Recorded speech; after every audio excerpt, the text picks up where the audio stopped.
नमस्कार, आदाब। Crime petrol सतर्क के आज के एपिसोड में मैं अनूप सोनी आप सबका स्वागत करता हूं। कहते हैं कि आपदा विपदा के समय ही इंसान के धैर्य की, उसके चरित्र की परीक्षा होती है। कोविड-19 की महामारी ने पूरे देश को ही नहीं बल्कि पूरे विश्व को रोक दिया है। लेकिन ऐसे मुश्किल समय में हमारे सभी डॉक्टर्स, नर्सेज, पुलिस कर्मचारी, सफाई कर्मी और वो सभी लोग जिन्होंने हमारे घर तक हमारी जरूरत की चीज को डिलीवर करके हमें घर में सुरक्षित रहने में मदद की, उन सभी कोविड वॉरियर्स, सभी कोविड योद्धाओं को क्राइम पेट्रोल और सोनी एंटरटेनमेंट की टीम सैल्यूट करती है। लेकिन जहां एक तरफ इन लोगों ने पूरी निष्ठा से समाज और देश के सामने शानदार एग्जाम्पल पेश किए, वहीं कुछ नकारात्मक सोच और इंसानों ने ऐसे बुरे वक्त में भी अपराध का दामन नहीं छोड़ा और हमेशा की तरह इस आपदा के समय में भी अपराध की सबसे पहली मार पड़ी महिलाओं पर। फिर वो उनके अपने घर का डोमेस्टिक वायलेंस हो या फिर खाली सड़कों का फायदा उठाकर किया गया उनका शोषण।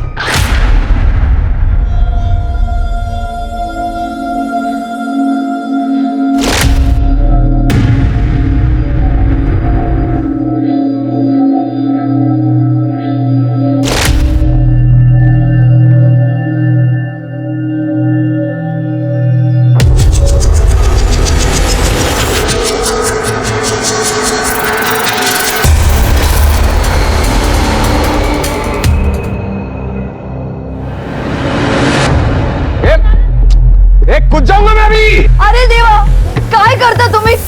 भगवान के लिए नीचे आ जाइए। दादा हम कुछ करते हैं ना, आप नीचे जाइए। नीचे नहीं दादा, नीचे उतर नालायक। जब तक मुझे दारू नहीं मिलेगा मैं यहाँ से नीचे नहीं उतरूंगा। बिना दारू के लॉकडाउन में मेरी जिंदगी की बात लग गई है। दारू लाके दो, नहीं तो मेरा आरती का बंदोबस्त करो। मैं बोल रहा हूँ तो आता भी जातू भी आता। ये वो सारा सामान जिसकी आपने लिस्ट दी थी। Thank you sir. और कुछ लगेगा तो कॉल कर देना। सर मेरे बाबा कब तक आएंगे? वो तो नहीं बता सकते क्योंकि वो कोविड पॉजिटिव है। कम से कम 14 दिन तो लगेंगे। बचपन में माँ चल बसी, अब बस बाबा ही है। उन्हें कुछ हो गया तो मेरा क्या होगा? नहीं, ऐसा मत सोचिए, उन्हें कुछ नहीं होगा। मैंने डॉक्टर के साथ बात की, उनकी रिकवरी फास्ट हो रही है। आ जाएंगे उसे घर में। ये तो बाजू वाले दिनेश दादा की आवाज है। तुम अंदर जाओ, हम देखते हैं। अरे दारू तो क्या दवाई के वांदे हैं। अरे जिंदगी की कुछ तो कदर कर बेटा। अरे जिंदगी की ऐसी की तैसी। मैं अभी कूदू क्या? बोलो कूदू क्या? कूदू क्या? कूदू। ये क्या चाहिए क्या इसको? सब उसको दारू चाहिए। ए माला दारू पाइजे साहब। कितनी पाइजे? दो क्वार्टर नहीं, 2 बोतल चाहिए। लाके देगा क्या? तो कूदू मैं देता हूँ। नक्की साहब, मैंने बहुत जनों को दिया लॉकडाउन में। संगम हुआ इसको फोन सर। हाँ?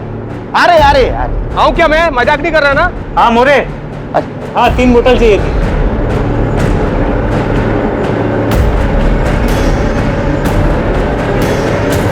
थैंक यू साहब, थैंक यू।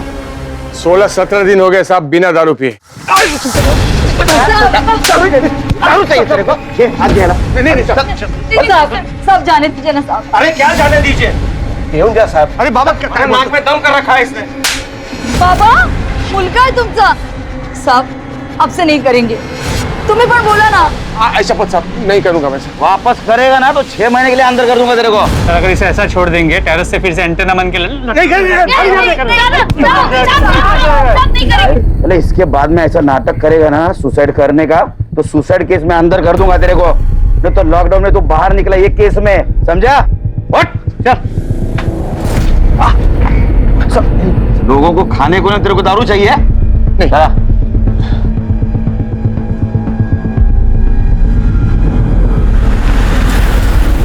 अरे देवा देवा। हात दाखवा, औषध लावते।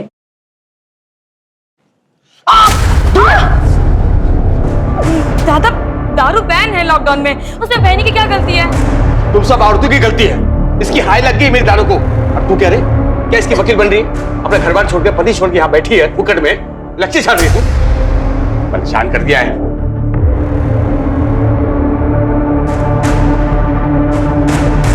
देवा देवा, तूने बेटा ने कैंसर दिया है, कैंसर।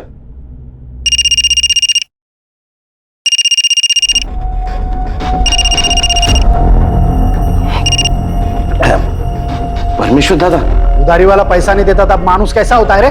जैसे ही लॉकडाउन खुलता है मैं देता ना। 2 दिन में मेरा पैसा वापस करा। नहीं तो तू जानता है मैं हिसाब में कितना पक्का हूँ। अपने हिसाब से पैसा वसूल करना जानता हूँ मैं।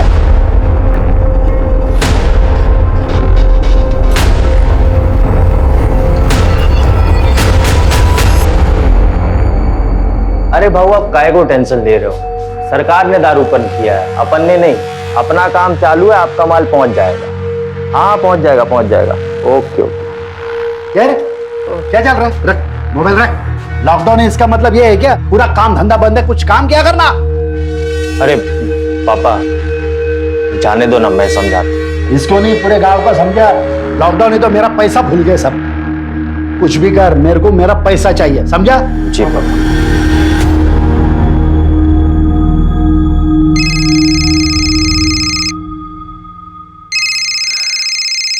सुनील, सुनील, कैसा है तुम्हें? तेरे को पड़ी है? हाँ, इधर सब काम मुझे ही करना पड़ता है, झाड़ू पोछा, और तू उधर मस्त अपने मायके में ऐश कर रही है। हाँ, अरे खुद को बीबी बोलती है ना मेरी। इस पे मेरी क्या गलती? ये कोरोना लॉकडाउन की वजह से मैं यहाँ अटक गई ना। ये देख, तू जल्दी नहीं आई ना तो मैं दूसरी शादी कर लूंगा। सुनील, क्या बोल रहे हैं आप? पागल हो गए क्या? देख, अभी बोल रहा हूं, जल्दी कर लूंगा। सुन,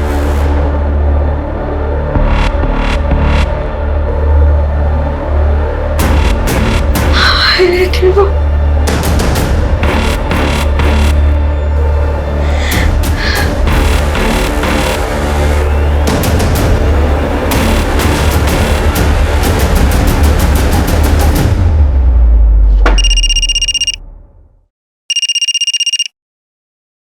हाँ आरती। हेलो हेलो गोपाल दादा, आपकी गाड़ी जाती है ना मुंबई सब्जी लेके? हाँ, रोज जाता हूँ। क्यों? दादा, मेरे को कल ले जाओगे? मेरे को अपने पति के घर जाने का है। हाँ ठीक है।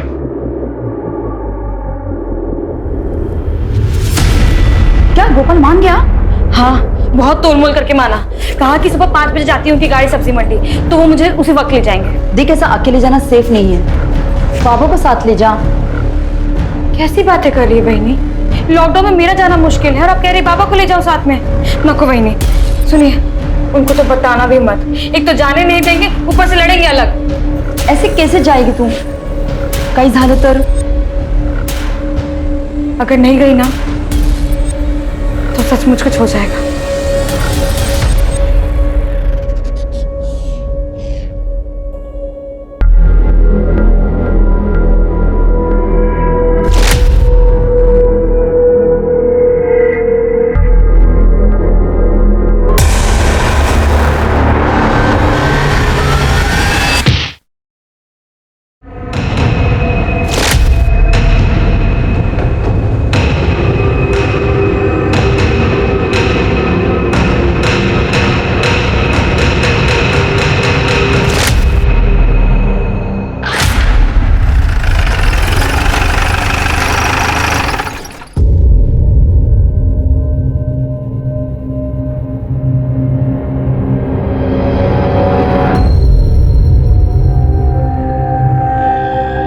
लॉकडाउन का सबसे बुरा असर हुआ है दिहाड़ी और प्रवासी मजदूरों पर। अब ना उनके पास काम है और ना ही वो वापस अपने घर जा सकते हैं।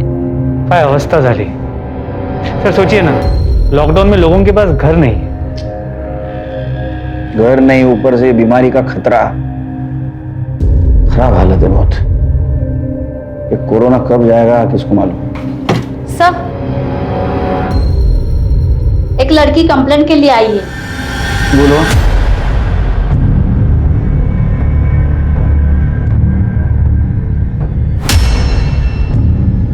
आप? हाँ बताओ क्या हुआ? सर, लॉकडाउन में मैं अपने मायके में रह गई थी। अब मैं अपने पति के घर मुंबई जाना चाहती थी। घर से निकली तो किसी ने मेरे सर पे पत्थर मारा और मैं बेहोश हो गई। उसके बाद उसने मेरा रेप किया। लेकिन आपको पता है ना लॉकडाउन में एक शहर से दूसरे शहर नहीं जा सकते, फिर भी आप जा रही थी।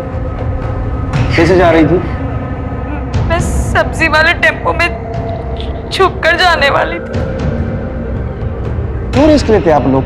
हाँ, ये लॉकडाउन आपके भले के लिए किया है ना? कितने बजे की बात है? करीब 4:45 बजे। सर उस वक्त तो गश्त लगी हुई थी, कोई बाहर नहीं था। हो सकता पहले से किसी को पता हो। आप मुंबई जाने वाले किस किस को पता था? टेम्पो वाले गोपाल दादा, मेरे पति सुनील और बेला बहनी। सुनिए मैडम, मेडिकल लगे होंगे और डीएनए सैंपल और कपड़े अच्छी तरह से कलेक्ट करो। Okay sir. एक काम करो, वो गोपाल टेम्पो वाला, उसका पता करो और आसपास भी पूछताछ करो। जी सर।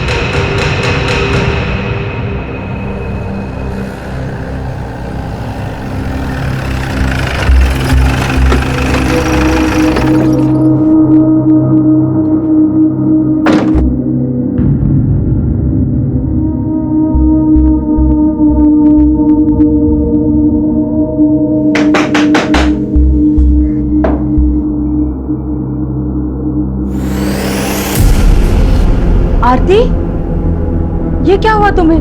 तुम तो सुनील के घर गई थी ना? वही नहीं।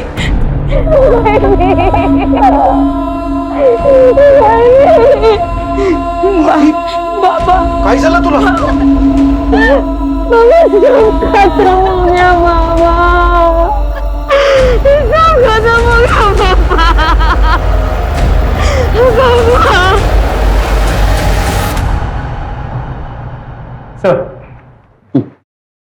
सर आरती का रेप तो हुआ था, लेकिन कोई डीएनए का ट्रेस नहीं मिला। कॉन्डम यूज किया गया और सर उसके सर पे गहरी चोट भी थी, जैसा उसने हमें बताया था। बता, ये रेप सवेरे 4:45 बजे हुआ, लेकिन हमारे पेट्रोलिंग टीम को वहां कुछ नहीं मिला। हो सकता है ये रेप प्रीप्लान्ड हो। सर वो कैसे? ये सवेरे 5 बजे, वो भी लॉकडाउन में, कोई खिस्से में कॉन्डोम लेके घूमेगा क्या? कौन हो, इसका कनेक्शन मुझे गोपाल से जरूर लगता है। उस गोपाल को बुला। सर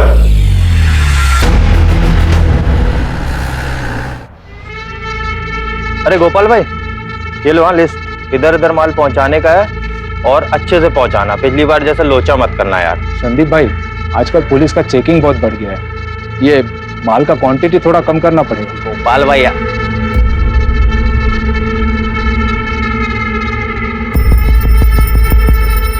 कसम से हाँ, ऊपर वाले ने एक नंबर बनाया है इसको।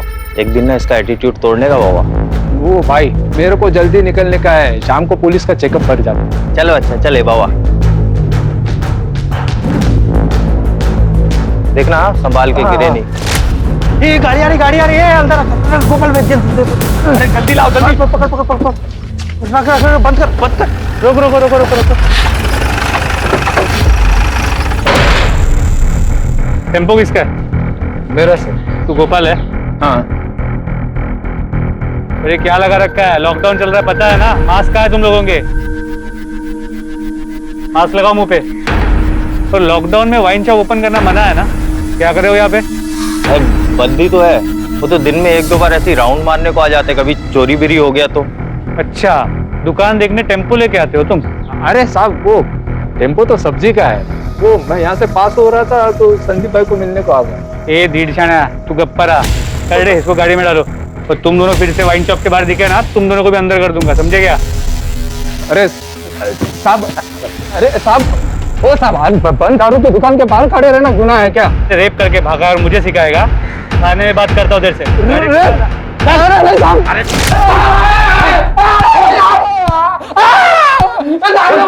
जब तक सच नहीं बताएगा मार खाता रहेगा। मार। चल उठ। मास्क पहन। साहब किसका रेप? मुझे कुछ नहीं पता है साहब। आरती के साथ वो अपने पति के घर जा रही थी, उस मौके का फायदा उठा के रेप किया ना तूने उसके साथ? नहीं साहब, क्या कह रहे हैं आप? आरती तो मेरे बहन जैसे है साहब, मैंने कुछ नहीं किया। किसी और ने क्या होगा? चुप। आरती सर मास्क। आरती उसके पति के पास जाने वाली थी, ये सिर्फ उसके पति को, उसके वहिनी को और तेरे को पता था। तो उसका रेप तो उसका पति और वहिनी नहीं कर सकते ना? तूने क्या उसके साथ रे? सब मेरे अलावा अमर और संदीप भी जानते थे सब। मैंने खुद बोला था उनको सब। साला इस कोरोना की ना ऐसा कुंडली मार के बैठा है ना, लाइफ में भी और धंधे में भी सब कुछ चौपट कर दिया। चलो मैं चलता है, सुबह जल्दी जाने का। अच्छा गोपाल बाबा, कल ध्यान से माल की डिलीवरी देने का है, भूलना नहीं। हाँ हाँ याद है। वैसे भी अभी ड्राइवर से ज्यादा डिलीवरी बॉय बन गया है मैं। कैसे? अरे वो शंकर बाबू की बेटी नहीं आरती, उसको कल उसके पति के घर डिलीवर करने का है। अब भैया भैया बोल के मेरे को मना तो लिया, लेकिन अगर पुलिस ने पकड़ लिया ना तो वो तो छूट जाएगी, मेरे को बराबर बांबू देगी पुलिस। अब रिस्क लिया है तो भोगो। प्रताप, अमर और संदीप को लेके आओ। सर अगर ये झूठ निकला ना, इतना मारूंगा तेरे को, जिंदगी भर पछताएगा।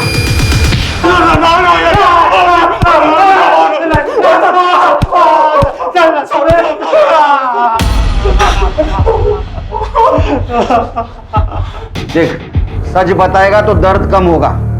अगर मोबाइल से तुम्हारा लोकेशन पता चल गया ना, इतना मारूंगा कि दर्द में रोना भी भूल जाओगे। सर हम लोग सच बोल रहे हैं, हमने कुछ नहीं किया सर। फालतू में आप लोग को हरास कर रहे हैं। सच्ची बोला तो कुछ भी नहीं किया। हैरेसमेंट तो अभी शुरू हुई बेटे, जब हैरेस करूंगा ना पतली निकलेगी, समझा? जब तक ये सच नहीं बोलते तब तक मार दो इसको गड़े। सर सच बोल रहे सर। इन दोनों के कॉल डिटेल्स निकालो। अगर इनके खिलाफ कोई सबूत नहीं मिला तो ऐसे छोड़ना पड़ेगा। जी सर। और वो आरती का पति सुनील, उसको लेके आओ। सर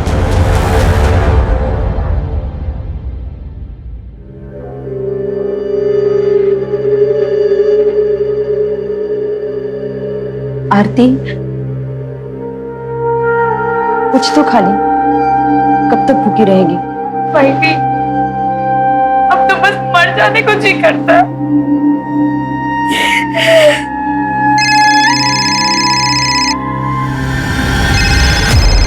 भाई सुनील, भाई अगर इसको पता चल गया ना कि मेरे साथ क्या हुआ, ये मुझे छोड़ देंगे। भाई रुक, मैं बात करती हूँ। ला। हाँ सुनील। आरती है तिकड़े? हाँ, वो बाथरूम में है। क्यों? वो तो आने वाली थी ना आज। अरे ऐसे कैसे आएगी? बीमारी फैली है, लॉकडाउन है, और अकेली जवान लड़की को ऐसे कैसे भेज दे? तो क्या हुआ? उसको कोई जान से मार देगा। मार देना तो अच्छा ही होगा। कौन से मुहूर्त पे शादी करवा दी मेरी? क्या हुआ भाई ने? क्या बोला सुनील ने? अब वो मेरे साथ नहीं रहेंगे ना, वो मुझे छोड़ देंगे ना। सही किया उसने। तेरे इस लड़की को छोड़ देना चाहिए। पूरे खानदान की नाक कटवा दी तूने।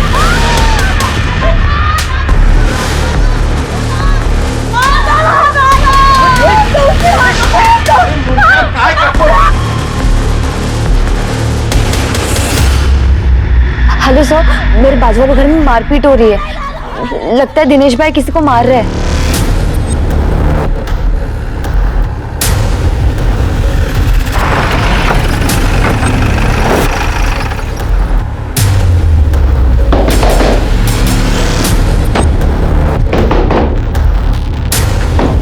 कहाँ तुम्हारा बेटा? सर उन्हें बचा लीजिए।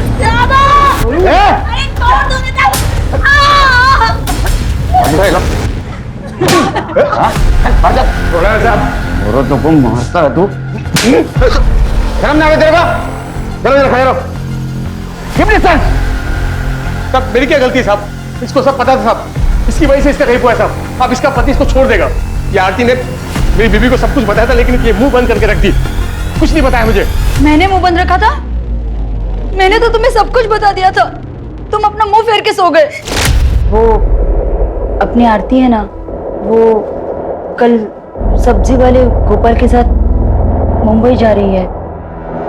उसके टेम्पो में आप उसे रोको ना। मैं क्यों रोकू रे? अच्छा है ना, भला टली, जाने दे। पर ऐसे वक्त पे वो अकेले कैसे जा सकती है? आप रोको ना उसे। ए, उसको जाना है ना, मरना तो मरने दे, और तुझे उसके पीछे जाके मरना है ना, तू जाके मरना भाई। तेरे को तेरी बीवी ने बताया था ना तेरे बहन के बारे में, उसको समझा नहीं तूने? और किस किस को बताया था? अरे साहब मैं किसको क्या को बताएगा? नाक कटा के आइए साहब, भला से कहीं भी जाए। चल। कैसा मर दे रहे तू? तेरे को किसी की पड़ी नहीं, बीवी को मारता है, बहन को मारता है। तू चल, तू पुलिस स्टेशन चलेगा, घेऊन चला पुलिस स्टेशन, वहां तेरे को सिखाता हूँ पति और भाई का फर्ज। चल घेऊन चलेगा, चल। साहब जाने दो ना साहब, अब से नहीं करेंगे, बोला ना तू भी पर। हाँ साहब, नहीं करूंगा। तुम जैसे पत्नियों की वजह से इन जैसे पतियों को हिम्मत आती है सब कुछ करने की। साहब ये पति जात होती है ऐसी है, हम पतियों को ही सब कुछ सहना पड़ता है। मेरा पति तो कम से कम मुझे मार पीट के अपने साथ तो रखता है, लेकिन ये आरती का पति हर रोज दूसरी बीवी लाने की बात करता है। बेचारी इसी डर में रहती है। और आज तो कह रहा था आरती को कोई जान से मार दे तो ये अच्छा होगा।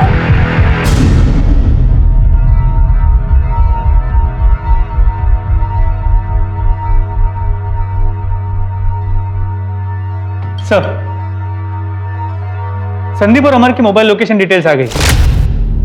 रेप के वक्त दोनों की मोबाइल की लोकेशन उनके घर की है। मोबाइल घर पे भी तो छोड़ के जा सकते हैं। उसकी कोई क्राइम हिस्ट्री? जी सर, संदीप की है। कुछ साल पहले उसके गर्लफ्रेंड ने उस पर रेप का चार्ज लगाया, लेकिन बाद में केस वापस ले लिया। वैसे भी लड़कियों को डराने धमकाने से वो केस वापस ले लेती है। और वैसे ये संदीप डेढ़ शाना बनता है। पता करो मामला क्या था? जी सर। सर, आरती के पति सुनील को मुंबई से लेके आए। मैंने क्या किया? कुछ नहीं किया साहब। तब क्यों मार रहे साहब? मैंने क्या? चुप, चिल्ला मत। Mask mask. एक बात बता, आरती तेरे पास मुंबई आ रही थी, किस किस को पता था? नहीं साहब, किसी को नहीं पता था साहब। और क्या फर्क पड़ता है ना साहब? मंजू को भी नहीं? उसको तो फर्क पड़ता होगा ना। तेरा कॉल रिकॉर्ड, तेरा अफेयर चल रहा है ना मंजू के साथ? हाँ? नहीं साहब। ए चुप बैठ, समझा ना? तेरे जैसे पतियों को रोज मिलता हूं मैं यहाँ। तूने उसको धमकाया था, तू जल्दी मुझे मिलने नहीं आई तो मैं दूसरी शादी कर लूंगा मंजू के साथ, इसलिए वो लॉकडाउन में तेरे पास आने के लिए निकली। तूने फायदा उठाया, उसका रेप करवाया ताकि तेरे रास्ते से हट जाए। रेप? नहीं साहब।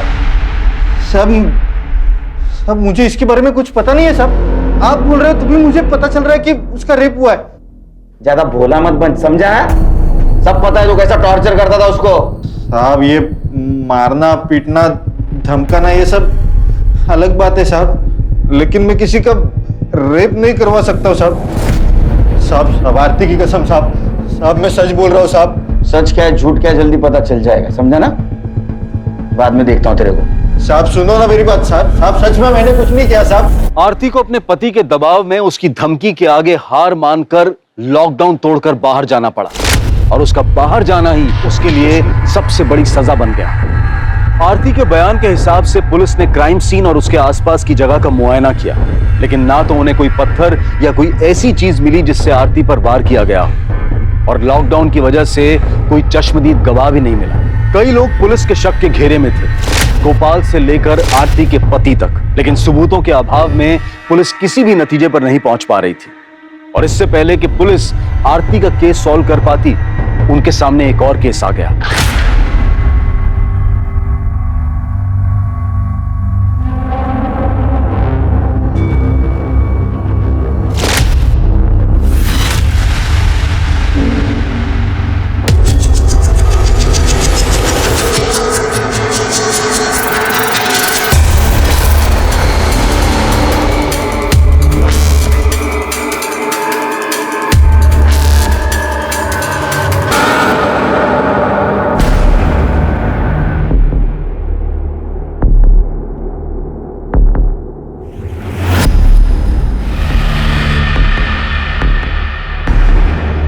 ओ मैडम, आप बीच रास्ते पे क्या कर रहे हैं?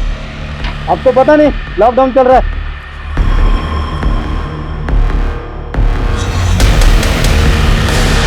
ओ मैडम, क्या हो गया आपको? हॅलो सर, हायवेच्या बाजूच्या रस्त्यावर पडली होती, हालत बहुत खराब है। मैं पूछने से पहला ही बेहोश हो गई, इसलिए इधर लेके आया। डॉक्टर बोला रेप हुआ। सर, डॉक्टर ने बताया कि रेप काफी ब्रूटल था, काफी इंटरनल इंजरीज आई, सर पे भी चोट लगी, ट्रीटमेंट शुरू कर दी। ये सब कुछ कैसे हुआ? मुझे अस्थमा, मैं इनहेलर लेने गई थी और जब मैं लौट रही थी किसी ने मेरे सर पे पीछे से मार दिया और मुंह पे कपड़ा था और मैं बेहोश हो गई और जब मुझे होश आया तो मेरे ये सब हुआ। ये सब कुछ काम है?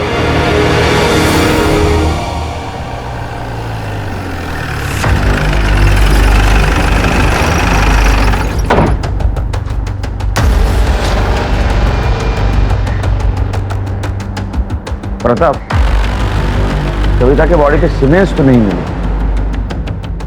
तेरा आसपास देखो, यूज कॉन्डोम या पैकेट मिलता है।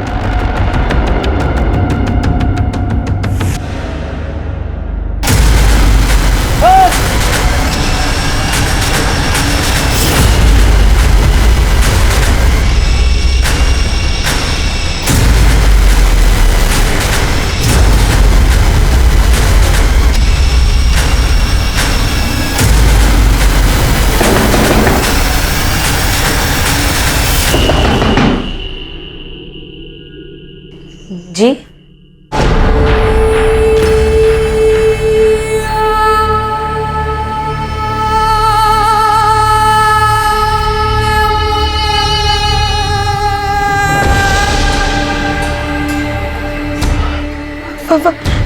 वहीनी, वहीनी, वहीनी, देवा, वहीनी,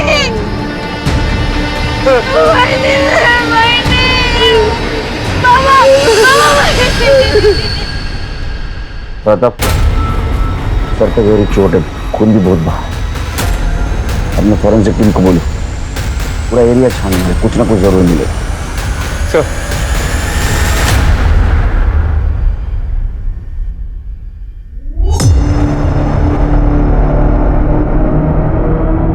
आपकी बहनी वहां क्या कर रही थी? पता नहीं सर, मैंने बहनी को 1 घंटे पहले देखा था, वो कपड़े सुखा रही थी। मैं खुद से इतना परेशान थी कि मैंने ध्यान ही नहीं दिया। आप क्या कर रहे थे? साहब, टीवी देख रहा था, वो सीएम साहब का भाषण था ना वायरस पे। इंपॉर्टेंट है ना वो भी। पतिदेव, तू क्या कर रहा था? मी झोपलो होतो साहब, ना काम आहे ना दारू का बंदोबस्त आहे साहब। काय करणार माणूस? मास्क पहन। Sorry sir. आपके घर के बहू को किसी ने बाहर लाके मार दिया, आपको पता भी नहीं? लॉकडाउन में भी इतने बिजी हो? सर, पता नहीं हमारे घर को किसकी नजर लग गई।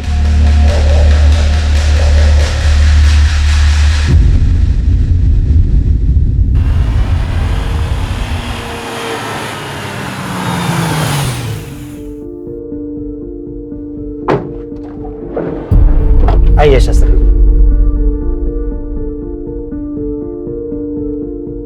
मनोहर जी, आपकी किस्मत बहुत अच्छी है, आपको नया जन्म मिला है।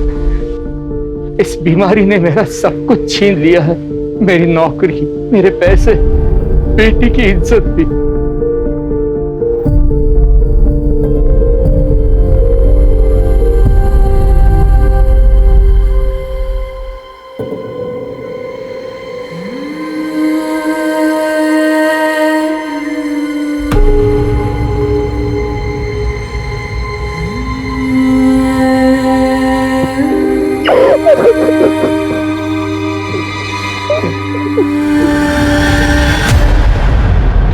सर,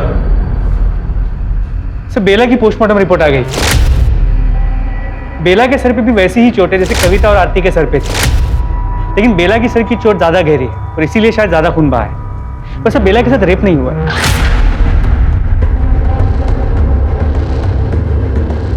प्रताप, आरती और कविता, इन दोनों के सर पे चोट थी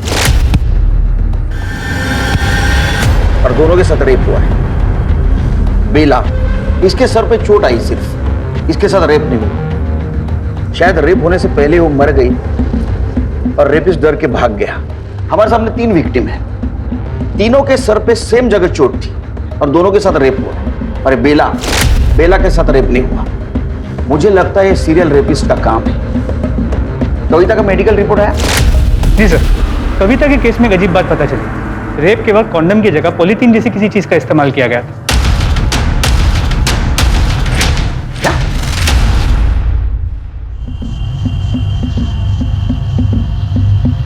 शायद इसीलिए उसे अंदरूनी ज्यादा चोटें आई।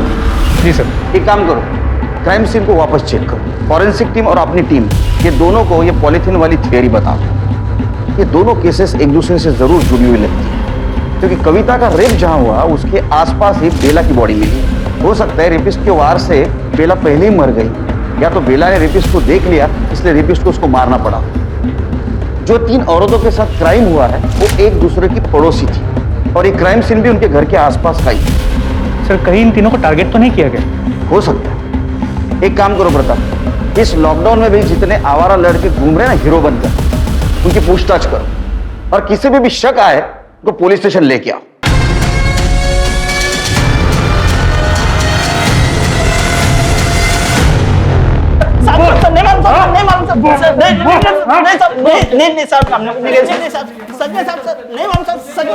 कुछ बताया? नहीं सर, सबका यही कहना है कि किसी ने कुछ नहीं किया, ना ही किसी ने कुछ देखा है। इनका मोबाइल लोकेशन चेक करो, नंबर ट्रेस पे डाल दो।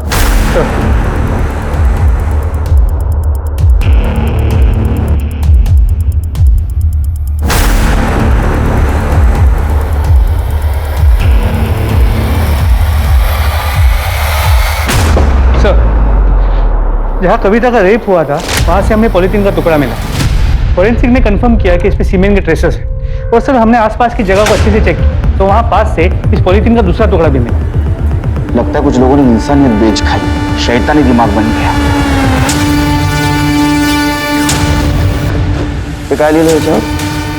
फैशन 62 मालाड वेस्ट में जाके चेक करो। भेटू दे इथे मला चांगलं सोलून काढतो।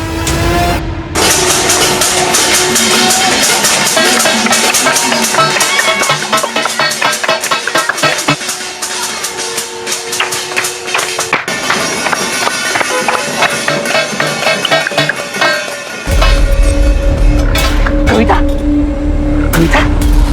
तुझे तो तेज बुखार है।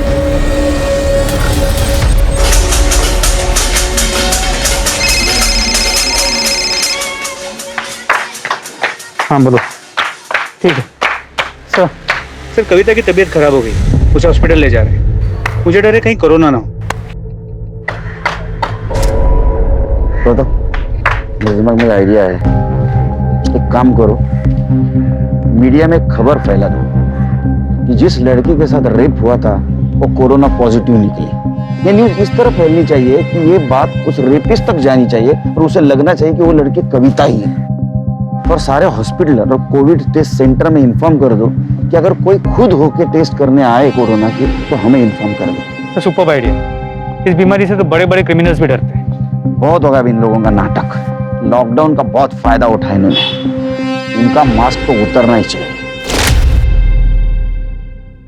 नाय गांव में हाल में ही एक लड़की के साथ बहुत ही बेरहमी से रेप किया गया और अभी हमें खबर मिली है वो लड़की कोविड पॉजिटिव है।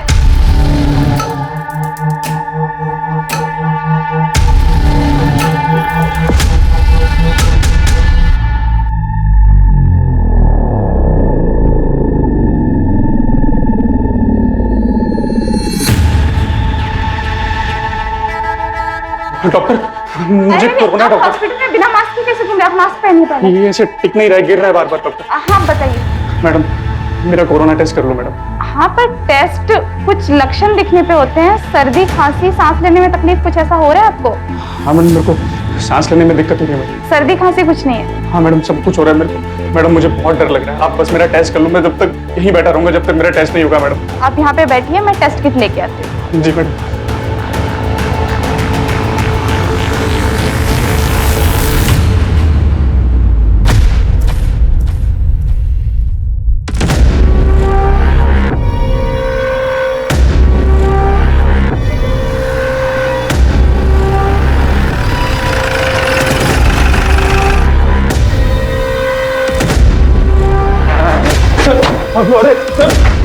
डर गया ना कोरोना से? डर गया ना? डर गया ना कोरोना से? डर गया ना? सर को अच्छी तरह से डराता हूँ मैं। सर टेस्ट करना इलीगल है क्या? सर मुझे लगा मुझे कोरोना वायरस है इसलिए मैं यहाँ आया सर। कोरोना तेरे कान में आके बोला था मैं आ रहा हूँ। सच तो ये कि तूने कविता का रेप किया, वो कोरोना पॉजिटिव थी, तेरे को डर लगा इसलिए तू यहाँ टेस्ट करवाने आया था, है ना? अरे नहीं सर, सर मैंने कविता का रेप नहीं किया सर, लेकिन वो सर मैंने और संदीप ने ना वो आरती का रेप किया था सर। लेकिन सारा वो प्लान संदीप का था, मैं तो बस उसके साथ गया था सर। तूने कबूल किया है ना आरती का रेप किया था? वैसे कबूल कर तूने कविता का रेप किया है। नहीं सर, सर कविता के रेप का मेरे से कुछ लेना देना नहीं है सर, मैं सच बोल रहा हूँ सर। वो संदीप ने किया और मैंने संदीप को बोला भी था कि वो भी आकर टेस्ट करवाए सर। मुझे और कुछ नहीं मालूम है सर, लेकिन ये रेप संदीप ने किया। और सर मुझे लगता है कि वो बेला का मर्डर भी ना संदीप ने किया। ऐसा क्यों करेगा? और वो आरती का बाप शंकर है ना, उसने पैसा लिया था परमेश्वर काका से और शंकर वो पैसा नहीं दे रहा था, तो काका ने संदीप को बोला कि तू जाकर पैसा वसूल करे। तो क्या पता सर इसी वजह से ऐसा कुछ हुआ हो सर, बाकी मुझे कुछ नहीं पता सर। जो वो संदीप, वो आरती का बाप शंकर, उसको उठा के ला। सर हो सर घेतले होते मी पैसे। परमेश्वर दादा से मैं पैसे लेते रहता हूँ, धंधे में तो लेन देन लगा रहता है। पर साहब मैंने उसे कहा था कि जैसे ही लॉकडाउन खत्म होता है मैं उसके सारे पैसे लौटा दूं, पर मुझे ये नहीं मालूम था कि वो इतने गिरे हुए निकलेंगे।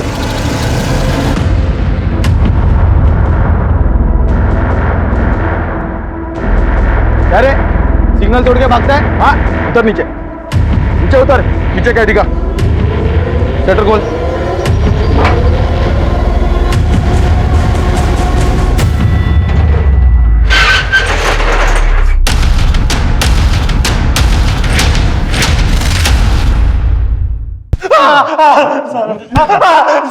पता चला लगने पे कैसा दर्द होता है? सर मैं सच बोल रहा हूँ सर, कुछ नहीं किया।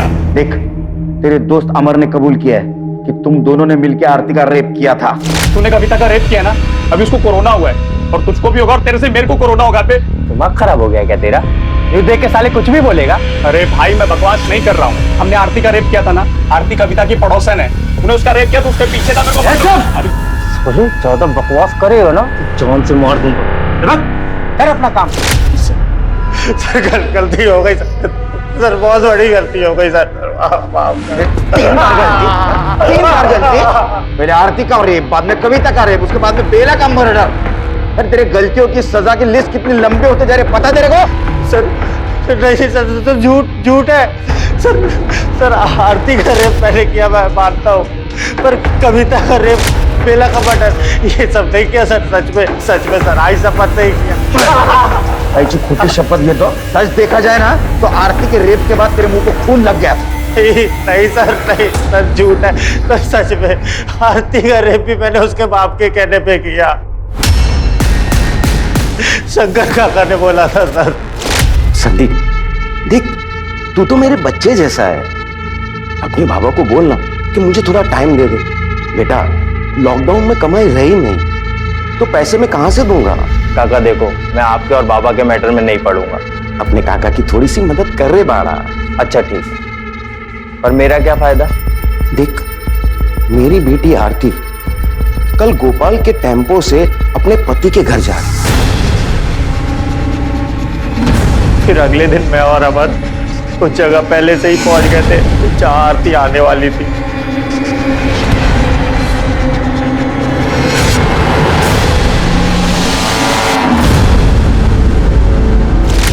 सर वो पॉलीथीन का पता चल गया और वो किसके घर का है वो भी।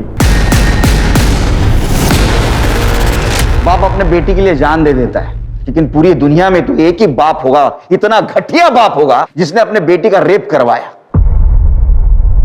क्यों किया ऐसा? सब मैंने परमेश्वर से बहुत उधार लेके रखा था। लॉकडाउन में मैंने बहुत सारा धान खरीदकर गोदाम में भर लिया था। सोचा लॉकडाउन में बहुत फायदा होगा, महंगा बेचूं, लेकिन पुलिस ने ब्लॅक मार्केटिंग करने वाले दुकानदारों की दुकान बंद करवा दी। माझी सगळी प्लानिंग वाया गेली हो, पर मैं क्या करता। ऊपर से परमेश्वर मेरी जान के पीछे पड़ा हुआ था। परमेश्वर पागल आदमी है सर, वो मारपीट पर उतर आता है, इसलिए मुझे संदीप की मदद लेनी पड़ी। परमेश्वर पागल नहीं, तू पागल है, समझा? उधार तूने लिया, ब्लैक मार्केटिंग तेरे को करनी थी और उसकी सजा तूने तेरे बेटे को दी। तू बाप नहीं, शाप है, शाप। और कविता का रेप वो कौन सा उधार चुकता करने के लिए किया था, बोलना। देख, तूने मलाड से जिस दुकान से शर्ट खरीदी थी ना, उसका सीसीटीवी फुटेज मिला है। सच सच बता, ये तो सीमेंट टेस्ट होने के बाद में सब कुछ सच सामने आ जाएगा। इतना मारूंगा तेरे को, बुढ़ापे में दर्द होगा। बता। सांगतोय सर, सांगतोय। आपको संदीप, आरती के पति और मेरे बेटे के पीछे पड़े हुए थे। आपको इन सब पर शक था, मुझे पता था। पुलिस इस शक के जरिए मुझ तक पहुंच ही जाएगी, तो मैंने सोचा कि आपका ध्यान भटका दूं। उसी दिन मैंने कविता को अकेले सड़क पर देखा, तो मुझे अचानक सीरियल रेपिस्ट का ख्याल आया। मैंने कहीं पढ़ा था, इसलिए मैंने कविता का रेप वैसे ही किया जैसे आरती का हुआ था, ताकि पुलिस को लगे कि कोई सीरियल रेपिस्ट है और घर वालों का रेप से कोई कनेक्शन नहीं। कॉन्डोम लेने का टाइम नहीं था, तो ये पॉलीथीन। मातारिया, तेरे को शर्म नहीं आती? हाँ? और वो कविता का रेप करते हुए बेला ने देखा, इसलिए तूने बेला को मार दिया।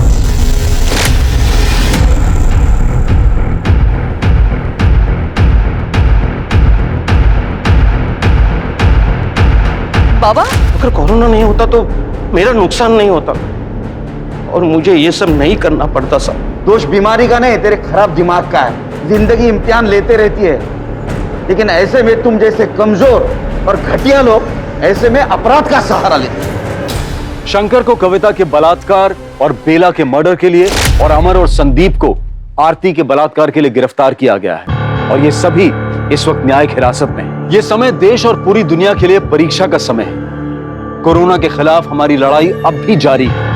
हमें सरकार और स्वास्थ्य विभाग द्वारा दिए गए निर्देशों का पालन करना है और सोशल डिस्टेंसिंग, मास्क और सैनिटाइजर को अपनी जिंदगी का हिस्सा बनाकर कोरोना को हराना है। देखते हैं हमारे आज के एपिसोड की दूसरी कहानी।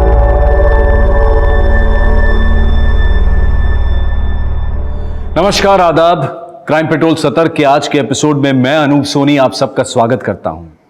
हमारा देश अब लॉकडाउन से अनलॉक की दिशा में बढ़ रहा है।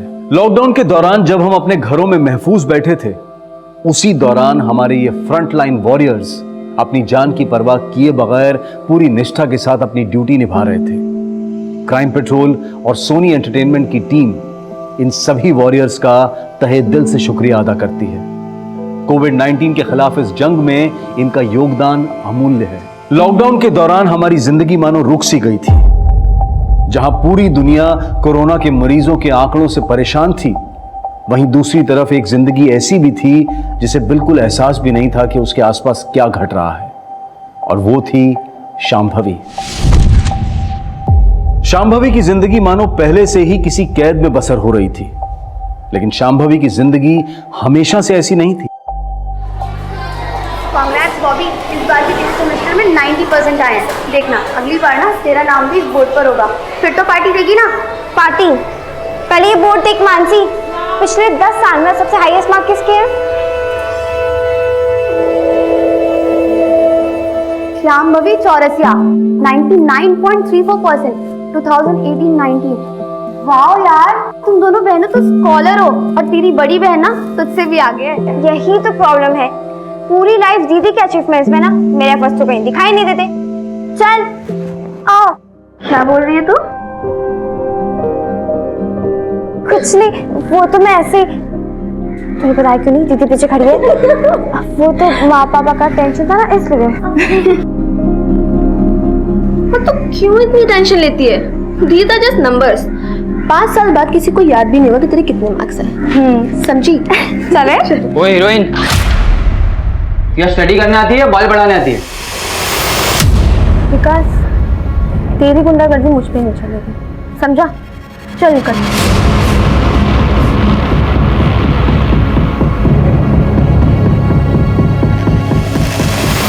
दीदी, जो हुआ उसमें तुम्हारी गलती नहीं थी ना, मैं समझा दूंगी माँ पापा को। अरे माँ पापा तो ठीक है यार, मुझे टेंशन दादी की है।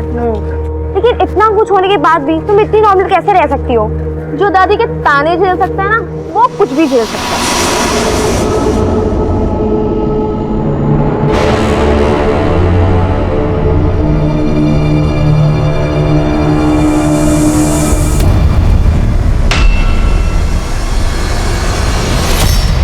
शांभवी, इधर आ, इधर आ तू।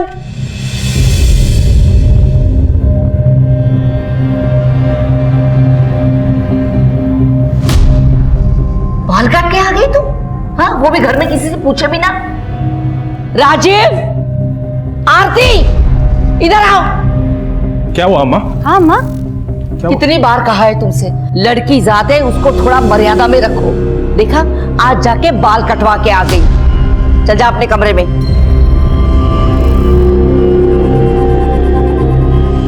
कह देती हूँ, ये लड़की एक दिन हम सबको खून के आंसू रुलाएगी, याद रखना। माँ, पापा, अब दादी कुछ कहते क्यों नहीं हो? वो इतने ताने क्यों देती है? बेटा, दादी की बात को दिल पे नहीं लेती। कैसे ना लगाऊं पापा, अभी से स्कूल से आए हैं, उनको जो कहना होता कह देती, लेकिन अच्छे से खाना तो खा लेने देती। नहीं बॉबी, मुझे बिल्कुल भी भूख नहीं, मैं बाद में खाऊंगी। माँ, चमन चाचा का खाना दे दो, मैं उनको दे के आती हूँ। अच्छा ठीक है, चल। पर तुमने बाल क्यों कटवा दिए? बताना तो बाद में बताऊंगी। बॉबी, तू चल रही है मेरे साथ? नहीं दीदी, मेरे सर में बहुत दर्द हो रहा है, अब जाओ। चल आराम कर।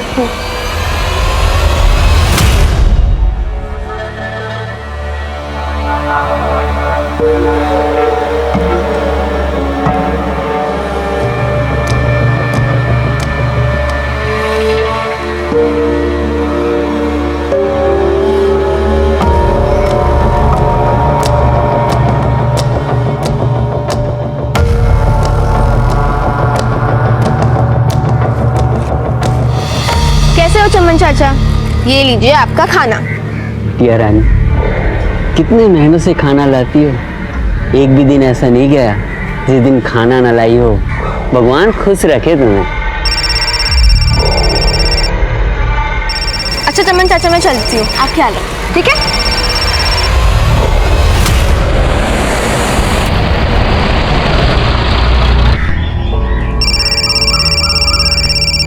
हेलो हेलो, आवाज नहीं आ रहा है।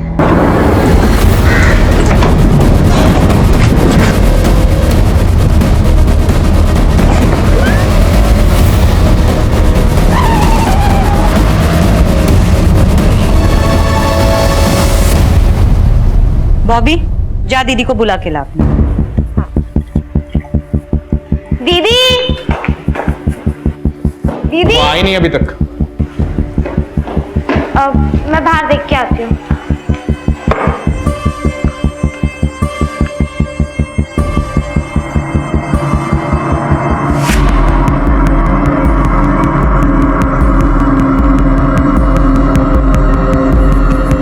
बाहर तो नहीं है। कहाँ गई होगी? मैं फोन करके पूछती हूँ।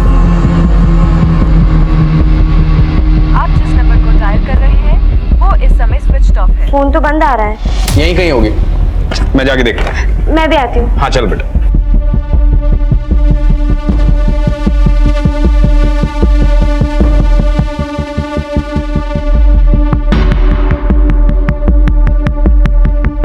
चमन, वो मेरी बेटी शांभवी आई थी क्या यहाँ? हाँ साहब, रोज की तरह खाना दिया, बढ़िया खाना था। किस तरफ गई हो? घर की तरफ।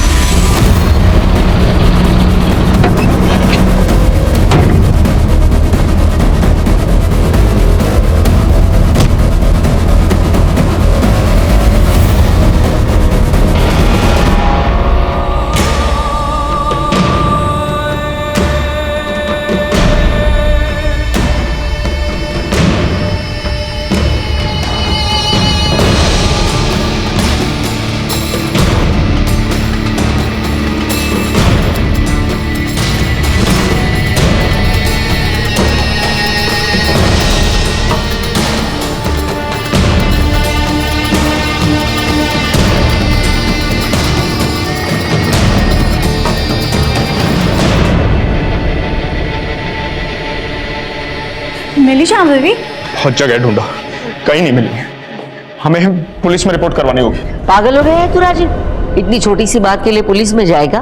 कोई जरूरत नहीं है, यही कहीं गई होगी, अपने दोस्त के पास आ जाएगी। लेकिन माँ, कितनी बार कहा है तुमसे, लड़की जात है, काबू में रखो, पर मेरी बात सुनता कौन है? गई होगी कहीं पे मुंह फुलाकर।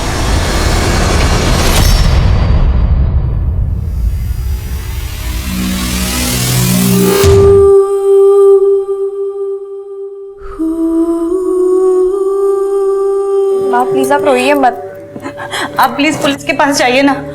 पता नहीं मेरी बच्ची कहाँ होगी, कैसी होगी, किस हाल में होगी। बड़े मजे में होगी तेरी बेटी। दिन दहाड़े दरवाजे से कोई नहीं उठा के लेके गया उसे। और हाँ, पहले ही बता देती हूँ, पुलिस में जाने की कोई जरूरत नहीं है, खामखा बदनामी होगी।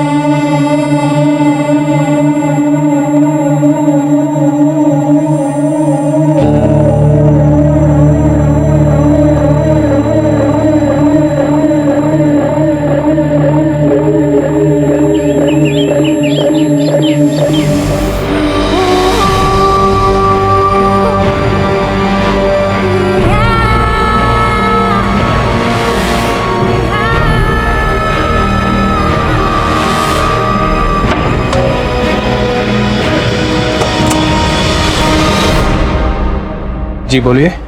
क्या ये राजीव चौरसिया का घर है? हाँ, मैं ही राजीव चौरसिया हूँ।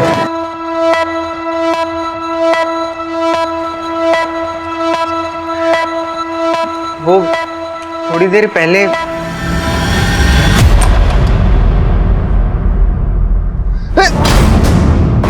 अम्मी, अम्मी,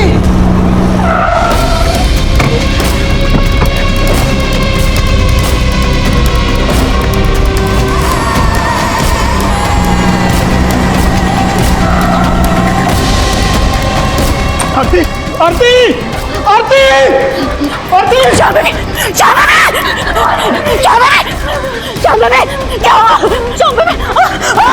कपड़े पहना दो इसे, बेटा कपड़े लेके, हमें इसे हॉस्पिटल लेकर जाना पड़ेगा।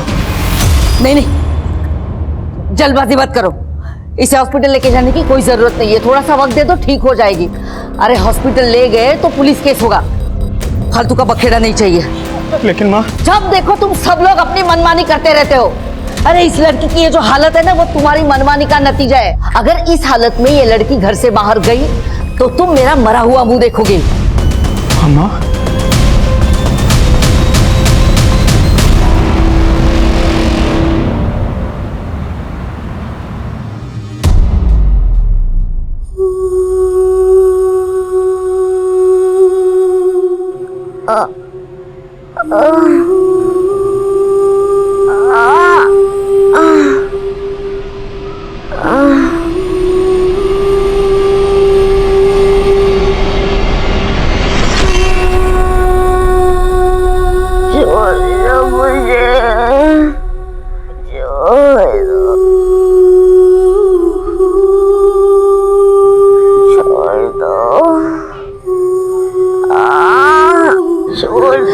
दीदी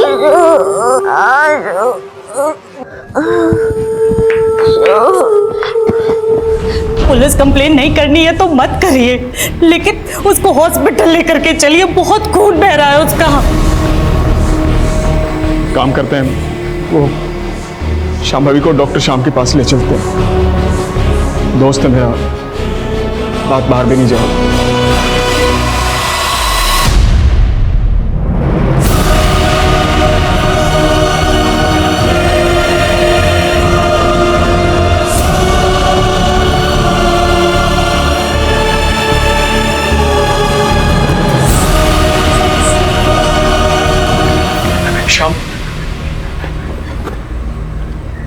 राजीव शामवे का गैंग रेप हुआ है।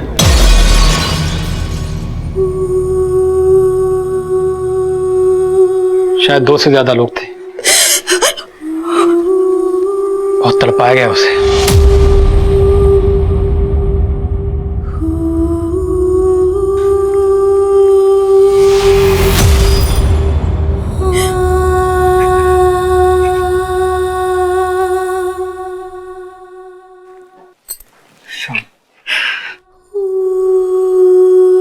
बात किसी को मत बताना,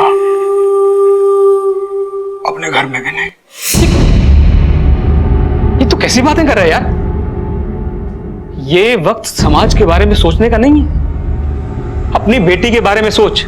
11 कांच के टुकड़े, 2 पेपर कप्स, 5 पत्थर के टुकड़े।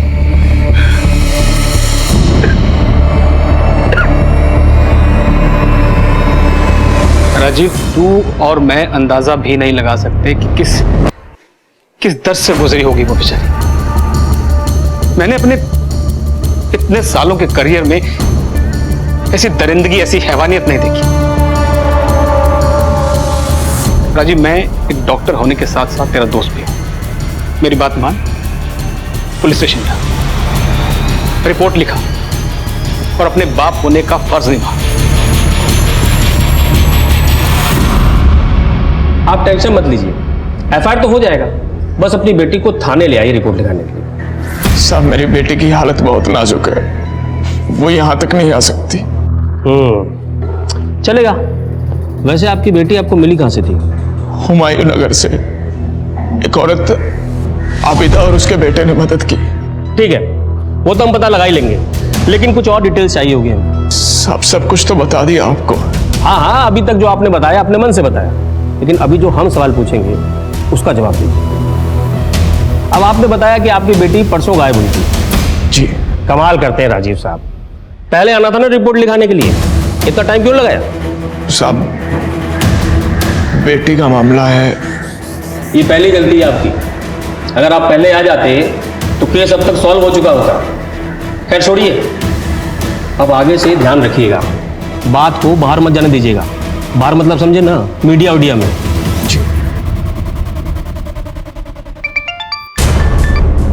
हाँ जी भैया, बोलिए।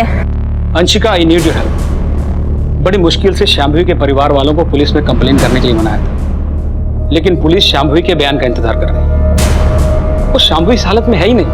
इनफैक्ट उसकी हालत तो इतनी नाजुक है। अंशिका, मैं चाहता हूं कि ये केस खुलकर सामने आए ताकि पुलिस पर प्रेशर बने। भैया आप बिल्कुल फिक्र मत कीजिए, हम आपके और शांभवी के साथ हैं। Thank you Anshika.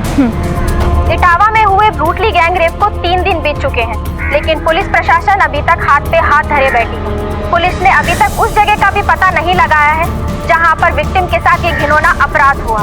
पुलिस के इस निष्क्रियता और दमन के खिलाफ हम आवाज उठाएंगे। मीडिया के दबाव और पुलिस के आक्रोश से पुलिस प्रशासन में खलबली मच गई। इंस्पेक्टर को इस केस से हटा दिया गया और एक स्पेशल इन्वेस्टिगेटिंग टीम का गठन किया गया, जिसकी कमान शहर के एसपी आदिल खान ने खुद संभाली। आदिल खान के लिए चुनौती कड़ी थी। शहर में तनाव का माहौल था और लोगों में पुलिस के लिए अविश्वास बढ़ रहा था। शांभवी को न्याय दिलाकर लोगों के मन में पुलिस के लिए एक बार फिर से विश्वास पैदा करना ही आदिल खान का मकसद था।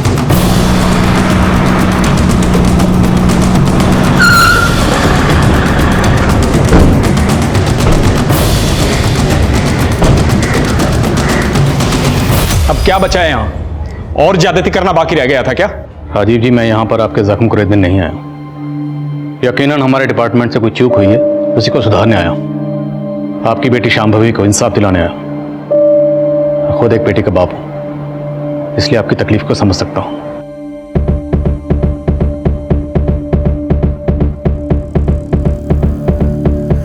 आइए सर।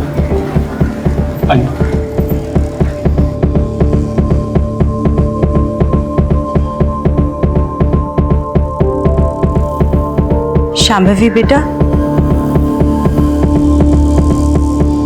एसपी साहब आए हैं, तुमसे बात करना चाहते हैं।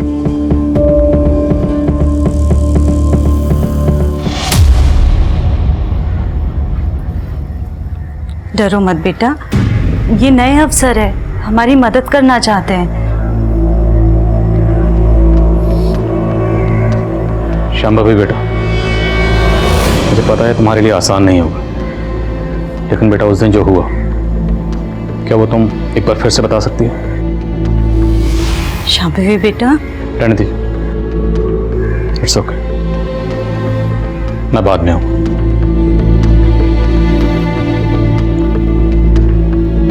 राजीव जी, जिस दिन ये हादसा हुआ, उस दिन क्या हुआ था? I mean, एग्जैक्टली क्या हुआ था? सर, पिछले कई सालों से शांभवी दीदी हमारे कॉलोनी में आगे बैठने वाले भिखारी चमन चाचा को खाना देती थी। हर रोज की तरह उस दिन भी वो खाना देने गई थी। हम सब निधि का इंतजार कर रहे थे, लेकिन वो लौटी ही नहीं।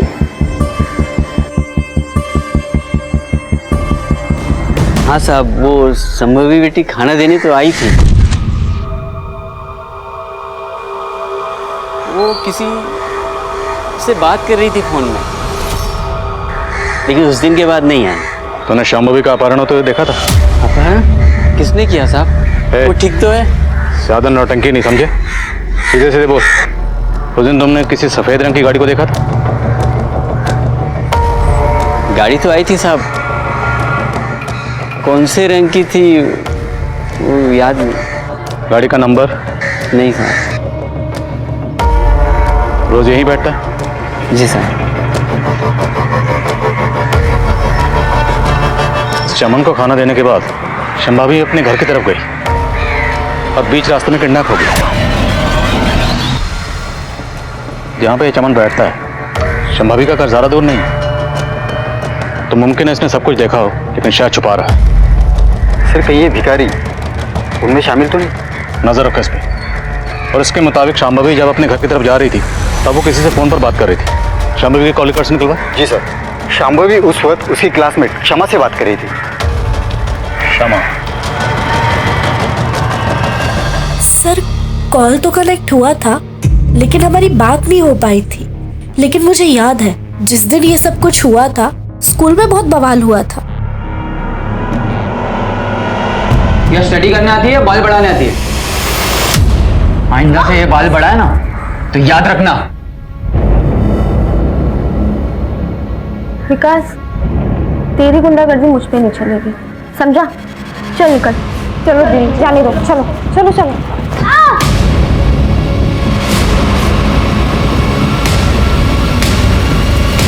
शांभवी ने उसकी कंप्लेंट प्रिंसिपल से कर दी थी और प्रिंसिपल ने 1 वीक के लिए उसे सस्पेंड भी कर दिया था। और फिर विकास ने... तूने मुझे स्कूल से सस्पेंड करवाया ना, नेक्स्ट टाइम तेरे बाल नहीं काटूंगा, तेरी नाक काट लूंगा, ताकि तू किसी को चेहरा दिखाने के लायक नहीं रहेगी। इस बार तो छोड़ दिया तुझे, अगली बार मुझे हाथ भी लगाया ना तो हाथ तोड़ दूंगी तेरा। तेरा लक्षण नहीं बिगाड़ा ना तो मेरा नाम विकास खड़े नहीं। शांभवी बेटा बेफिक्र रहो, मैं तुमसे ऐसा कोई सवाल नहीं करूंगा जो तुम्हें तकलीफ दे, लेकिन फिर भी तुम्हें जहां भी लगे हम इस पूछताछ को वहीं बंद कर सकते हैं। ओके बेटा, तुमने विकास खरे के बारे में पीएस शब्बीर अहमद को बताया था? सर विकास ने धमकी दी थी, लेकिन तब लगा नहीं था कि वो ऐसा भी कुछ कर सकता है। लेकिन कुछ दिन पहले जब उसका मैसेज आया... मैसेज?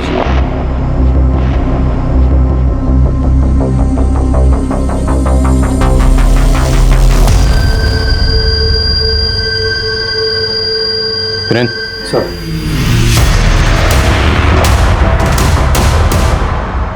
शांभवी बेटा, क्या अब तो मुझे बताओगे कि उस दिन तुम्हारे साथ क्या हुआ था?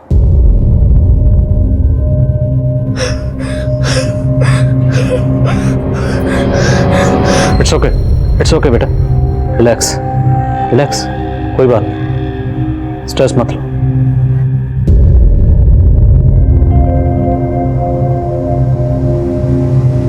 अच्छे लोग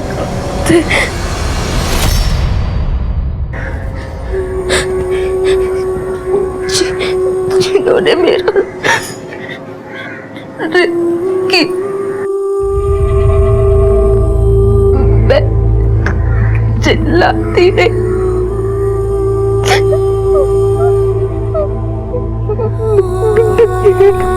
भागती रही,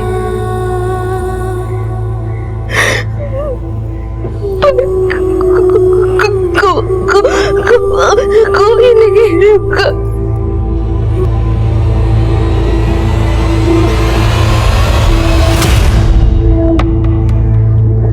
तुम मदद के लिए चिल्लाती रहे, किसी ने तुम्हारी आवाज नहीं सुनी? आए थे कुछ लोग, आवाज सुन के मेरी मदद करने। कौन थे वो लोग? अच्छे लोग, बहुत अच्छे लोग थे। मदद कर मदद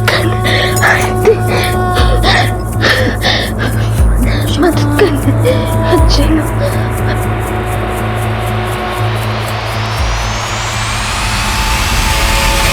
सर शांभवी ने कहा कि बहुत सारे लोगों ने उसकी मदद की, लेकिन आबिदा के घर पे वो अकेले गई थी।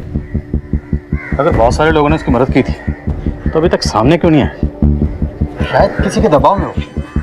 कोई बात नहीं, एक बार क्राइम सीन का पता चल जाए तो सब के सब मिल जाएंगे। तुम व्हाइट मैन क्राइम सीन का पता करो और सुनो, तो विकास करे, बुलाओ उसे पुलिस स्टेशन। सर बोल, शांभवी से तेरी क्या प्रॉब्लम थी? सर टेंशन थी और मेरे और शांभवी के बीच, लेकिन मेरा उस इंसिडेंट से कोई लेना देना नहीं है सर। तो कहाँ था उस दिन? सर मैं तो अपने घर पर ही था सर। तो मतलब तूने कुछ नहीं किया? तब तो तुझे डीएनए सैंपल देने में कोई प्रॉब्लम नहीं होगी। और वो मैसेज, शांभवी को मैसेज क्यों भेजा था? वो मैसेज सर सिर्फ मैं मौके का फायदा उठा रहा था सर। मुझे लगा उस वक्त मैं उसे धमका भी सकता हूँ और नीचा भी दिखा सकता हूँ सर। तेरी इस हरकत के लिए ना तेरे नक्शा बिगाड़ सकता हूं मैं, समझे तुम?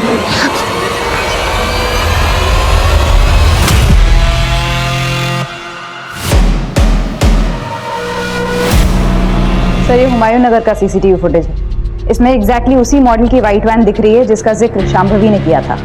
ये वैन 3:32 पर निकलती है और 7:35 पर रिटर्न आई। पता चला ये वैन किसकी है?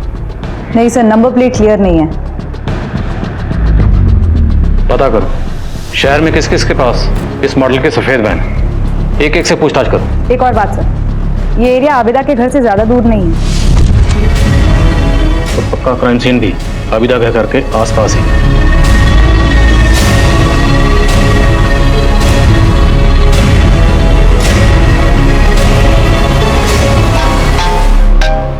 इसने किया। Good.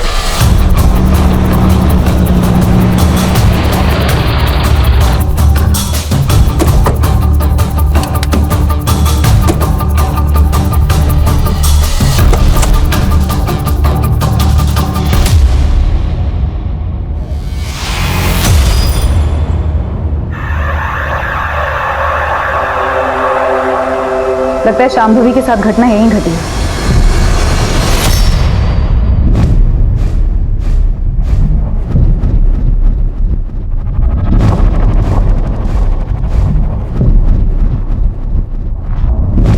MM Catters।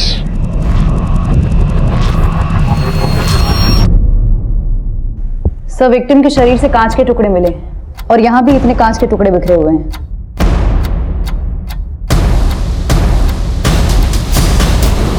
Sir bottle के बड़े कांच के टुकड़े यहाँ पर हैं।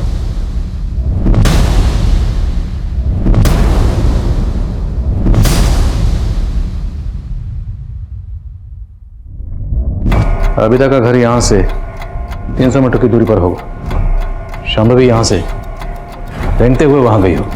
लेकिन मन पर लगे घाव बहुत तकलीफदेह होते हैं। शांभवी भी इसी मानसिक यातना से जूझ रही थी। वो दर्दनाक हादसा एक सदमे की तरह से उसके दिमाग पर बार बार दस्तक दे रहा था। दूसरी तरफ एसपी आदिल खान और उनकी टीम इस केस की साजिश को समझने की कोशिश में लग गए थे। सर क्राइम सीन के आसपास के लोगों से बात हुई लेकिन कुछ खास हाथ नहीं लगा। उस दिन वहां पर एक शादी थी जहां दिन भर डीजे बज रहा था और लोग उसी के फंक्शन में व्यस्त थे।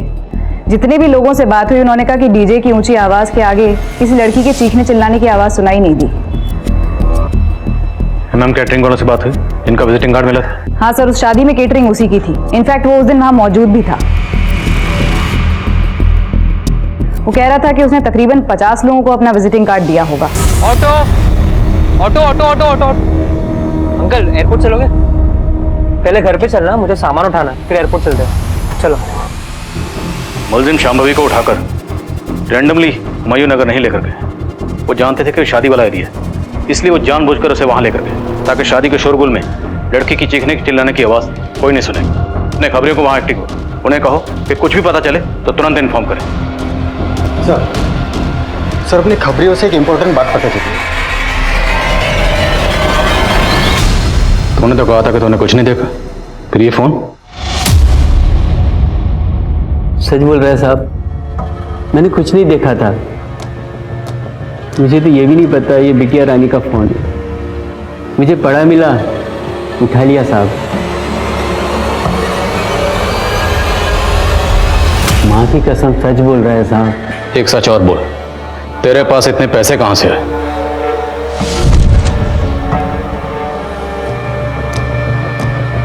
वो साहब मेरी एक झुग्गी है, वो किराए पे चढ़ाया है। ये सब पैसा किराए का है साहब। तो ये भीख मांगना तेरी हॉबी है क्या? बस समझ लीजिए साहब, भीख मांगकर खाने की आदत पड़ गई। पुलिस को बेवकूफ समझा तूने? सीधे सीधे बोल, शांभवी के अपहरण से तेरा क्या लेना देना है? मेरा कोई लेना देना नहीं है साहब। पिछले कई सालों से वो हर दिन खाना खिलाती है मुझे।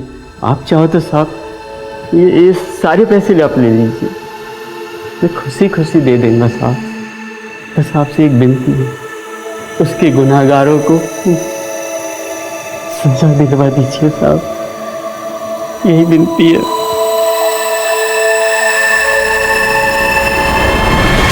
ये सब मेरी गलती है। मैंने तुझे हमेशा डांटा, कभी तुझसे प्यार नहीं किया। तुझे ना जैसे कपड़े पहनने पहन, तुझे जैसे बाल काटने हैं काट ले, मैं तुझे नहीं टोकूंगी। बस तू ठीक हो जा। अब पछताने से क्या फायदा अम्मा? आप यहाँ से चली जाइए, चली जाइए आप।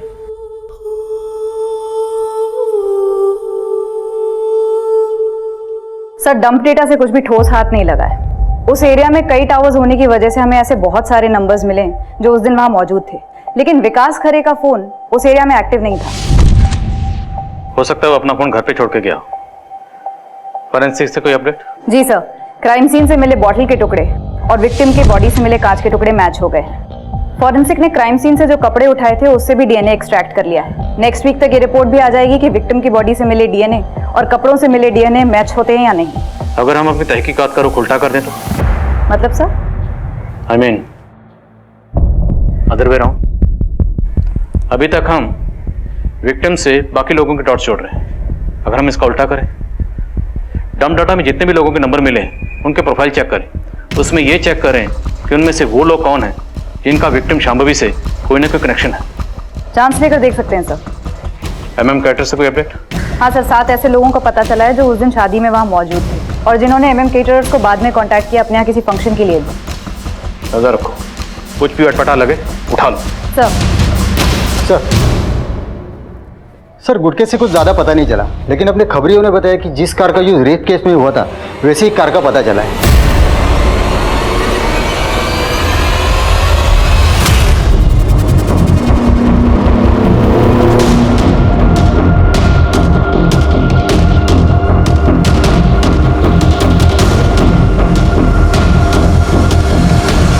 सर, शांभवी की हालत फिर से बिगड़ने लगी है। लगता है वो अपनी उम्मीद खोती जा रही है। लेकिन डॉक्टर आप तो कह रहे थे कि उसकी हालत में सुधार आ रहा है। हाँ, कहा था कि उसकी सभी रिपोर्ट्स इंप्रूवमेंट दिखा रहे हैं, लेकिन उसकी हालत में बिल्कुल भी सुधार नहीं हो रहा। यहाँ तक कि वो अपने पैरों तक को हिला नहीं पा रही। मानो वो चाहती नहीं कि वो ठीक हो साइकोलॉजिकली। सर, दवाइयाँ अपना काम कर रही हैं, लेकिन इंसान ठीक होता है अपनी विल पावर से। रेप और ह्यूमिलेशन ने उसके ब्रेन के एक हिस्से को बुरी तरह डैमेज कर दिया और वो तब तक नहीं भरेगा जब तक वो खुद नहीं चाहे।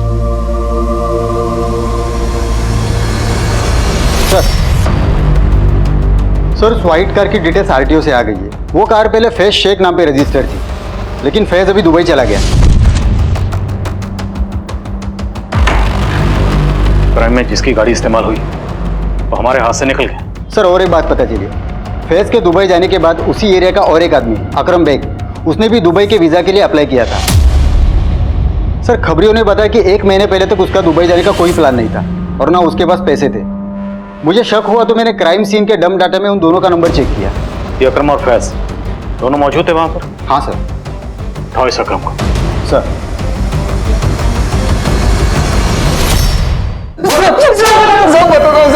सब लड़की के साथ कुछ नहीं किया, मैं तो सिर्फ वहां पे मौजूद था और सब शादी का खाना खाकर लौट रहा था।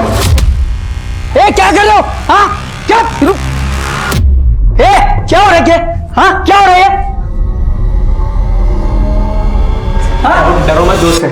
अरे अकरम सबसे मजे ले रहे, तू भी ले ले, मुंह बंद रखना है। क्या अभी? ठीक है, नहीं करना है मत करना, इट्स फाइन, बस मुंह बंद करने का क्या लेगा वो बताना खाली। और तुमने दुबई का टिकट ले लिया? जी सर। और कौन कौन शामिल था? नाम बोल सकते? सब मैं किसी का नाम नहीं जानता हूँ, सिर्फ फैज को जानता हूँ सब। नाम से नहीं जानता लेकिन शक्ल तो पहचानता होगा ना? वहाँ पे जो लोग शामिल थे उनको पहचान तो पाएगा ना? जी सर। जिन 7 लोगों की लिस्ट बनी थी जिनके घर में फंक्शन था, सबकी फोटो दिखाओ।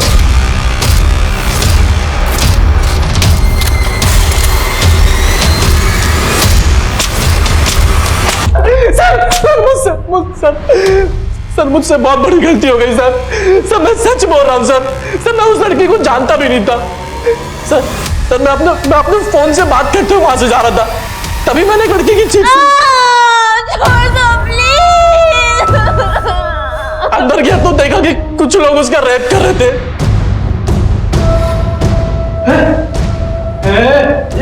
क्या चल रही? अबे तू क्या डर रहा है? फ्री का माल है, तू भी मजे ले ले। चल। सर मेरे से पहले भी हुआ 4-5 लोग थे और मेरे बाद 10-12 लोग और आए सर। नाम बोल कौन कौन थे?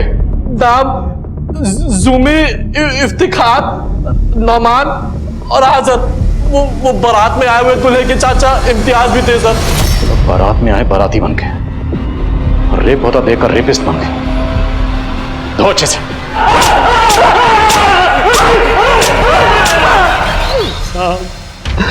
मेरी बीवी को गुजरे हुए 6 साल हो गए साहब। मैं उस दिन फोन पर किसी रिश्तेदार से बात कर रहा था और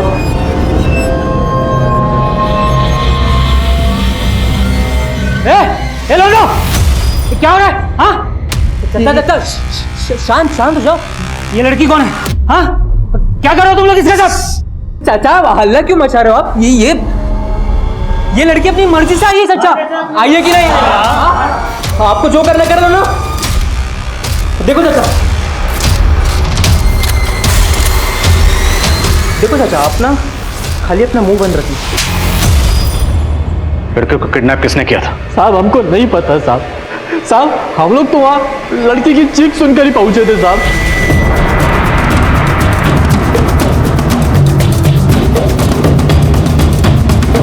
सर खबरी से एक टीम मिली है। रफीक नाम के आदमी का गैरेज है शांभवी के घर से थोड़ी ही दूर, और फैज रफीक का बहुत अच्छा दोस्त है। और रफीक के गैरेज में 2 लड़के काम करते हैं, नईम और शिवा। फैज की उन दोनों से भी दोस्ती है। उठा लो।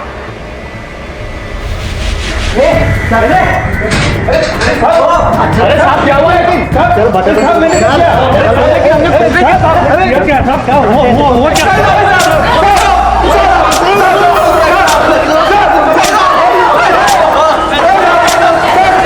तुम लोगों की सारी पोल खुल चुकी है।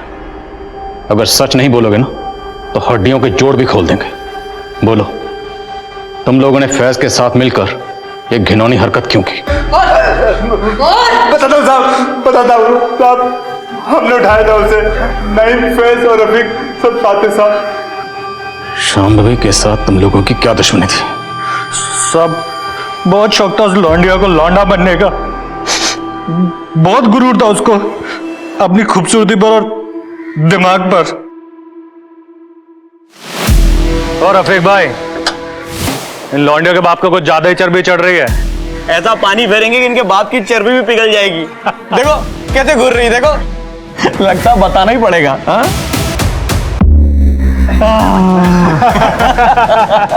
हो गई ठंडी। मेरी बात सुनो, घर चलते, जाने तो छोड़ो ना। मर्दानगी दिखाने का इतना ही शौक है ना तुझे, तो ऐसी जगह जाके दिखा कि तेरी अम्मी और बहन भी देख सके, समझा? लेकिन उसने लौंडिया पने की सारी हदें पार करती थी। हमारे दोस्त रफीक को हमारी दुकान पे थप्पड़ मार के साथ सबके सामने सरिया बेइज्जती कर दी हमारी। देसी लड़की दिन दहाड़े थप्पड़ मार गई, नामर्द बोल गई। घर का काम काज छोड़ के बाहर घूमती है मर्दों की तरह और हमें ज्ञान पेल रही है। सबक तो सिखाना पड़ेगा रफीक भाई। सबक तो मैं सिखाऊंगा उस लौंडिया को, पर कैसा सिखाऊं ये समझ में नहीं आ रहा है बस। मेरे पास एक रास्ता है। अपने फैज के पास गाड़ी है ना, और अपने को गाड़ी मिल जाए ना तो अपना काम हो जाएगा। 5-6 महीने तक हमने कुछ नहीं किया था ताकि मामला शांत हो जाए। वो रोज उस भिखारी को खाना देने जाती थी। हम लोगों ने सारा इंतजाम कर लिया था, बस सही वक्त का इंतजार कर रहे थे। और उस दिन तो बॉबी भी उसके साथ नहीं आई थी साहब। हमें वो मौका एकदम सही लगा काम को अंजाम देने का। हमने फौरन फैज को बुला लिया।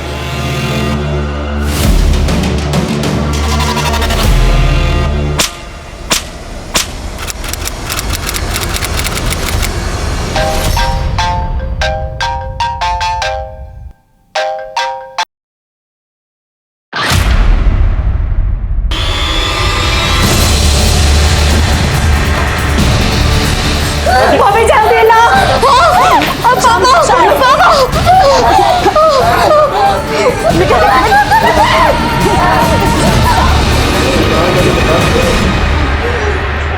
शांभवी, शांभवी बेटा, शांभवी, शांभवी। डॉक्टर, डॉक्टर देखिए ना, ये कुछ बोल नहीं रही है। देखिए, देखिए ना इसको क्या हो गया। शांभवी, शांभवी, शांभवी, शांभवी बेटा, शांभवी।